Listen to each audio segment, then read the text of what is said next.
Hello, welcome. Here we are. It is, what day is it? Wednesday? It is Wednesday. It's always Wednesday when we do these classes. Welcome. My name is Melissa. I'm HealthWare's registered dietitian and personal trainer.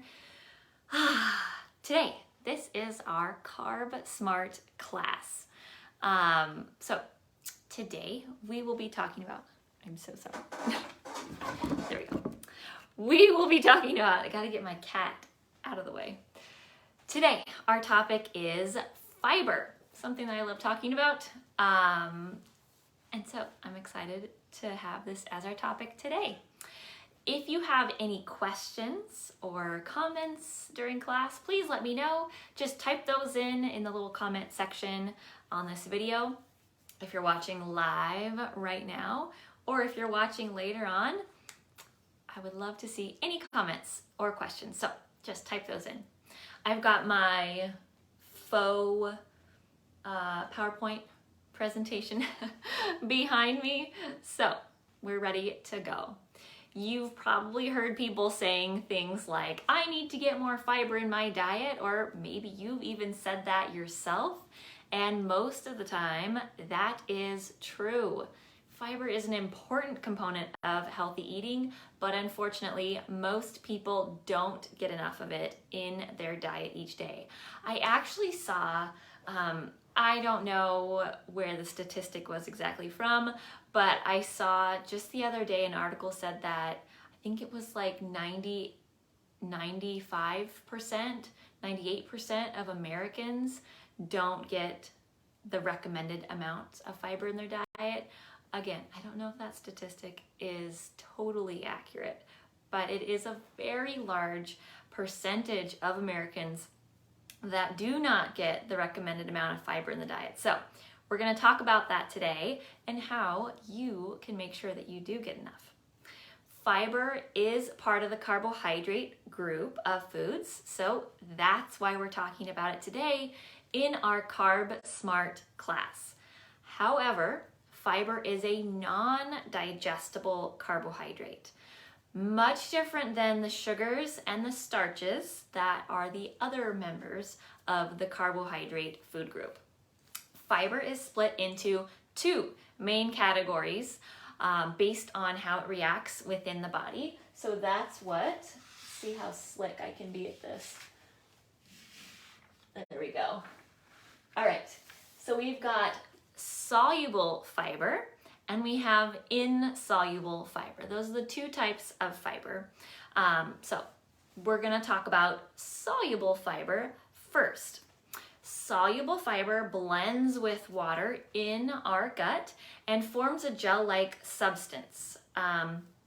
If you've ever made like chia seed pudding, for example, or if you've made a flaxseed egg, you add water to the chia seeds or to the flax seeds, and after a few minutes it turns into like this goo kind of consistency, this gel consistency.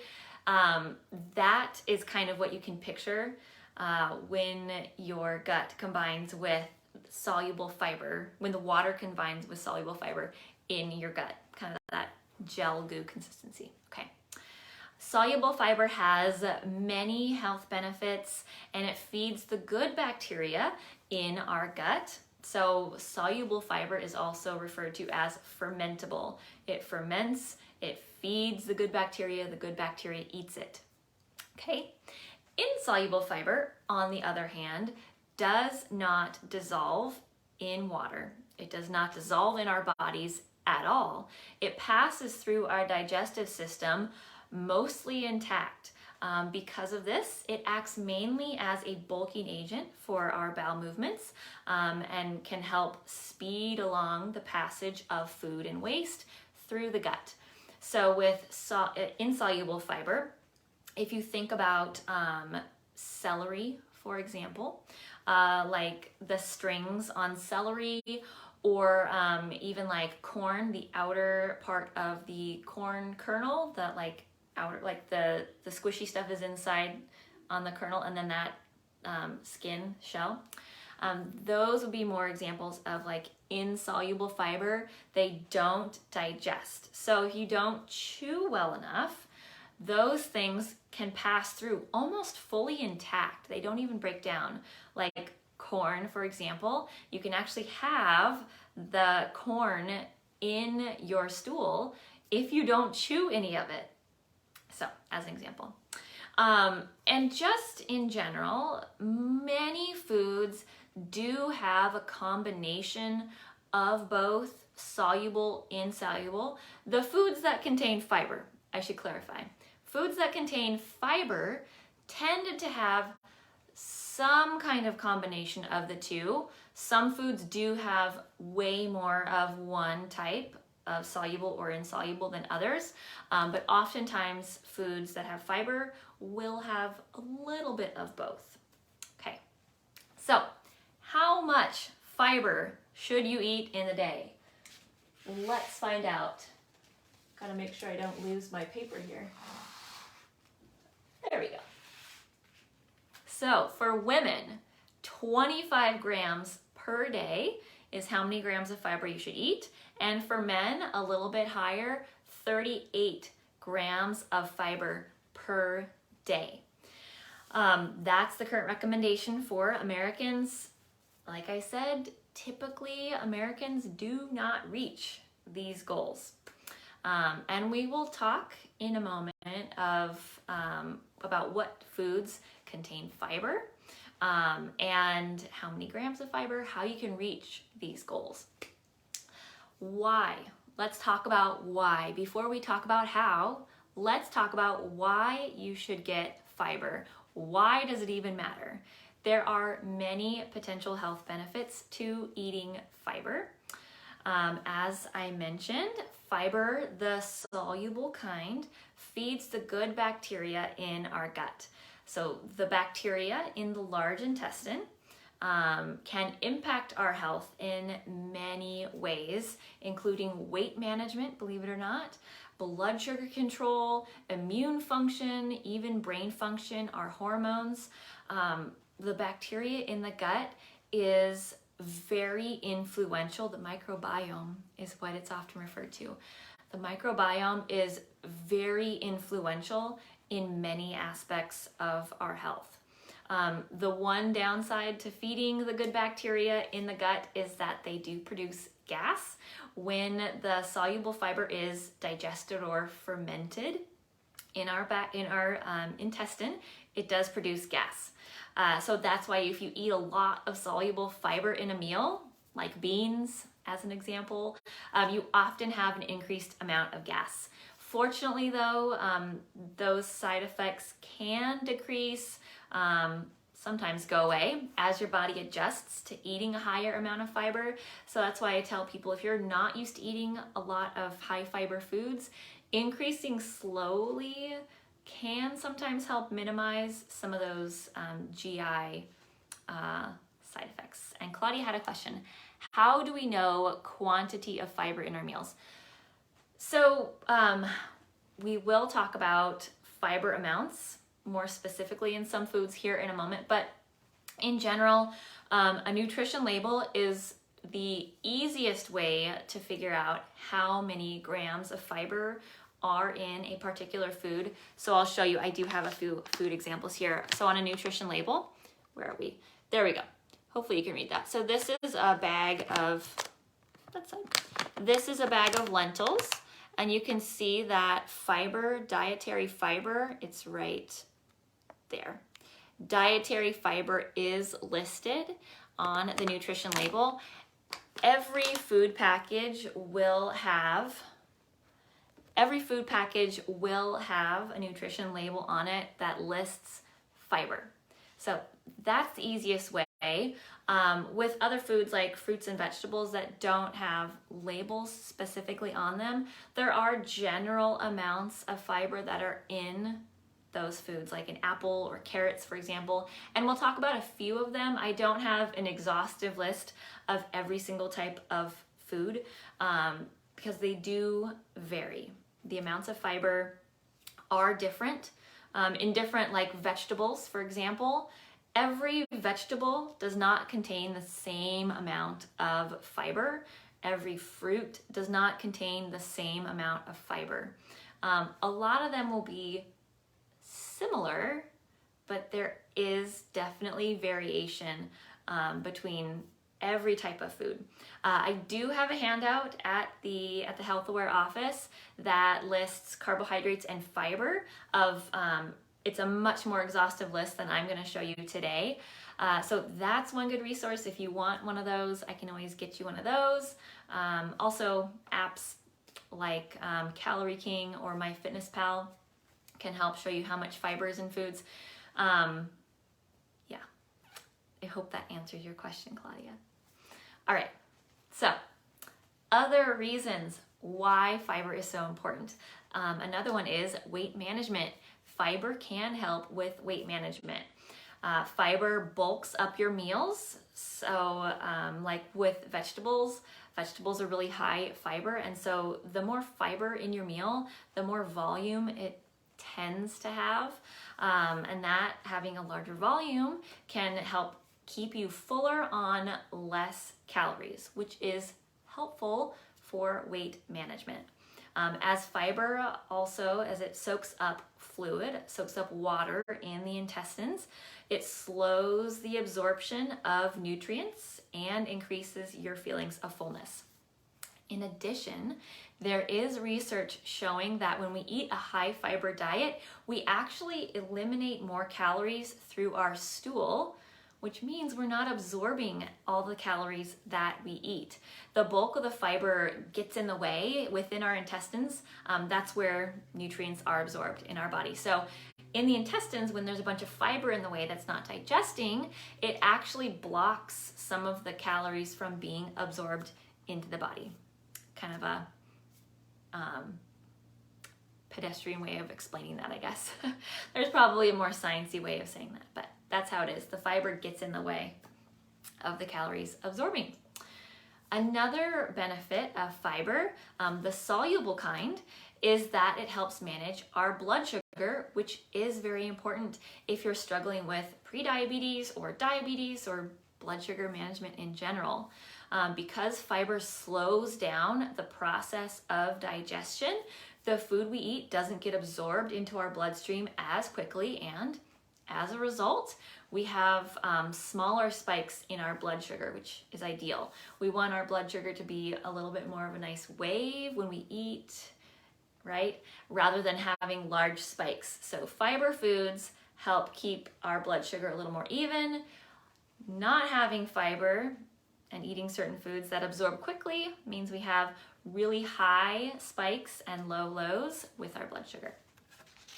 A couple more benefits to fiber. There are quite a few. That's why I love fiber so much. Soluble fiber, again, can actually help reduce cholesterol levels. Though in general, it's not like a drastic change, but it can help. There are many studies that show people who eat more fiber have a lower risk of heart disease, and part of that is because of the cholesterol lowering benefits. I say, why not, if it has the potential of lowering our cholesterol, why not eat more fiber, right? And then another benefit, of course, you probably know that getting enough fiber can help with our digestive process, with our bowel movements. Fiber can help with constipation. Fiber bulks up your stool, especially that insoluble fiber that we talked about. And it helps speed up the movement of your bowels, so you don't just have your waste sitting in your intestines as long. It helps move it through your digestive system. There are certainly different effects that fiber can have on the gut, and it does vary from person to person. So as I said before, I recommend starting off slowly, increasing your fiber, and then make sure that you are drinking enough water, which may involve increasing the amount of water that you normally drink. A lot of people don't drink enough water these days. At least that's what I've been seeing at the health care office. So making sure that you're drinking plenty of fluids. Kind of a a loose rule of thumb is your weight in pounds. So if you weigh 200 pounds, for example, half of that weight in ounces. So someone who weighs 200 pounds, 100 ounces of water per day. That would be kind of a general rule of thumb for fluids. All right.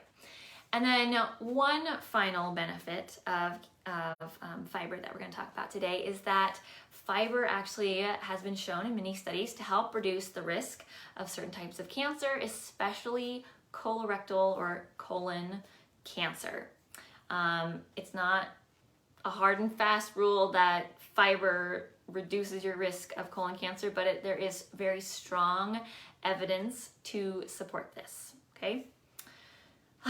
The thing to remember is that while both soluble and insoluble fiber are good for us, the majority of the health benefits actually do come from the soluble fiber, which is the fermentable kind that feeds our good bacteria and combines with the water in our gut.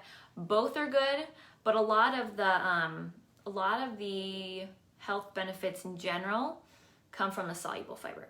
Insoluble fiber is more about the transit time of our bowel movements and bulking up our stool and the constipation side of things. A lot of the other ones are from the soluble fiber. All right, so what foods? We talked about why we should eat fiber. Let's talk about how we eat fiber. The foods that do contain fiber are, maybe you already know this, maybe at home you're shouting it out at the computer screen or at your phone screen. Plant foods. Plant foods are the only sources of fiber in our foods. Plants. Animal-based foods do not contain fiber. If some kind of animal-based food contains fiber, like yogurt, for example, if there's fiber in it, it's because it's added into it. It's not because the yogurt naturally has fiber. Okay, meat does not contain fiber. Poultry, fish, no fiber in those. Dairy products like milk, yogurt, cheese, butter, those don't contain fiber. Eggs don't contain fiber. Plants. Plant foods contain fiber. Get this all the way down. So that would be fruits, vegetables, whole grains, beans, legumes, nuts, and seeds. Plant foods. Yes. Fiber supplements, we can talk about that for a moment. Fiber supplements do exist, as many of you probably know, but it is recommended that you try to get your fiber as best as you can from food sources. When you get fiber from food sources, you're also getting lots of other important nutrients besides the fiber. So my recommendation is increase your intake of plant foods rather than taking a supplement, right? If you're taking a supplement, there are things in your diet that still may need to be changed to be overall healthy. If you start eating more plant foods, you'll get the fiber as well as tons of other health benefits that come from these types of foods. Let's talk about, finally here to finish up, if I can carefully pull that off. There we go. Let's talk about, I hope you can read that, I think you can, some of my favorite foods and the amounts of fiber in them. So, lentils, as I showed you, that was our nutrition label that I showed you. So lentils, these are just the regular old green lentils.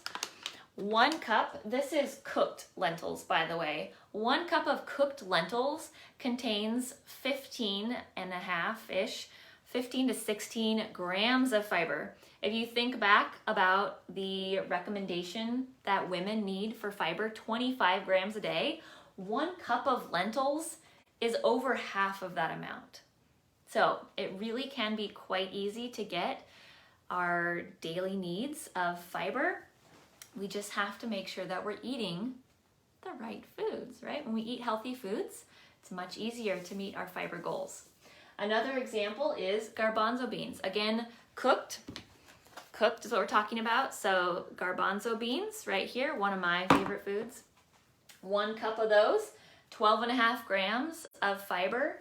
Cooked, these is actually uncooked oats. So some of these are cooked, some of them are uncooked. Uncooked oats, rolled oats right here. 1 cup of that is 16.5 grams of fiber. It is gonna depend on what brand, what type, but that's kind of a general rule, okay? Some now into the vegetables, the fruits. 1 cup of strawberries, raw strawberries, of course. 1 cup of those, 3 grams of fiber. It is very easy to eat 1 cup of strawberries, right? I'm sure we can all agree on that. That's like 4 strawberries. 1 cup of raspberries has more fiber. Remember I was talking about how fruits and vegetables have different amounts of fiber in them? Here is an example. 1 cup, the same volume, but strawberries versus raspberries, the raspberries have notably more fiber in them, 8 grams. 1 cup of raw carrots, about 3.5 grams of fiber in them.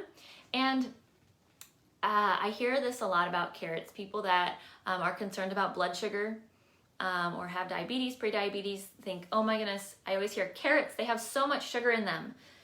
They really don't. So don't worry about carrots. If you're worried about your blood sugar, carrots are not a bad food, okay? 1 cup of raw carrots has 3.5 approximately grams of fiber in it. Easy to eat that amount of carrots. 1 cup of raw broccoli, 2.4 grams. That's usually about a half cup of cooked broccoli, by the way. And then now more into the nuts, seeds sort of thing. Almonds, these are slivered almonds. 1 ounce, which is, it's about a 1/4 cup or a very small handful, about 200 calories. 1 ounce of almonds, about 3.5 grams of fiber. And then finally, chia seeds, right here. Chia seeds, 1 ounce, again, about a 1/4 cup. 1 ounce of chia seeds, 10.5 grams of fiber. Lots of fiber in chia seeds. And you're welcome, Lori. Yes, carrots. I eat carrots all the time. I've actually eaten so many carrots that my skin has turned a little bit orange. I love carrots. Carrots are a great food. They're healthy for us. Nothing wrong with carrots unless you eat too many of them and turn orange. Yeah. So again, this is not an exhaustive list. Every type of a plant food is going to have some amount of fiber in it. It does vary. Whole grains like the oats, bread, pasta, other types of grains, those are all gonna have fiber. Every type of bean, every type of nut and seed is gonna have some amount of fiber in it. Every fruit and every vegetable. So easy to get your fiber amounts in when you're eating plant foods throughout the day. I myself, my goodness, I probably eat 60 or 70 grams of fiber in a day because I eat a lot of plant foods. I'm vegan. I eat a lot of plants. So anyway, fiber is something I love talking about because it's always sort of a, I don't know, a touchy topic maybe, because a lot of it relates to also GI symptoms, gas, constipation. But as a dietitian, I am immune to talking about things like that. So I love talking about fiber. Great for our health, not just the GI system, but every part of our health really, because the gut influences so much of our body. So that's all I have for you today. I hope you enjoyed learning about fiber. Let me know if there's any specific carbohydrate topics you'd like to learn about. I'm always happy to know what you'd like tomorrow. Oh, Claudia had a question. Okay, what happens if we eat more than we are supposed to eat? Oh, like dinner, a cup of lentils, and we include chia seeds and yogurt. That's already 25. So like if you eat more than the 25 grams of fiber, there is nothing wrong with that. The 25 grams of fiber for women and the 38 for men, those are minimum recommendations. So if you eat more than that, that is great. There will come a point where you can get too much fiber because you might feel like very bloated, or if you're eating too much fiber and not drinking enough water, that might actually have the opposite effect for some people, like of